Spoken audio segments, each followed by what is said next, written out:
Hello friend, আশা করি সবাই ভালো আছেন।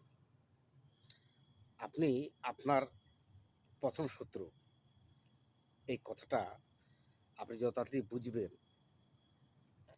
তখন থেকে আপনি আপনার প্রোগ্রেস হওয়া শুরু হয়ে যাবে। এই আপনি আপনার নিজের শত্রু, এই জিনিসটা যখন থেকে আপনি মেনে নেবেন, মনের মধ্যে ধরে নেবেন, তখন থেকে আপনি মানুষকে দোষ দেওয়া বন্ধ করে দেবেন।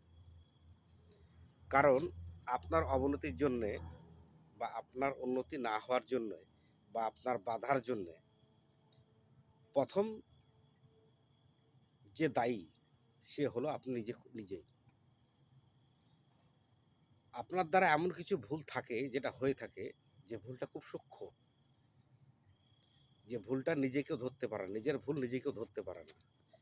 এই নিজের ভুল নিজের মূল্যায়ন যখন আপনি করতে পারবেন, তখন থেকে আপনি মানুষকে দোষ দেওয়া বন্ধ করে দেবেন। বা ওর জন্যে এটা হলো, তার জন্যে সেটা হলো, ও না করলে এটা হতো না, এই জিনিসটা আপনার বন্ধ হয়ে যাবে। এই নিজেকে যখন জাজ করা শুরু করবেন, বিচার করা শুরু করবেন, আপনার লাইফ পথ চলা তখন থেকে শুরু হবে সত্যিকারের। সুস্থ থাকবেন, ভালো থাকবেন।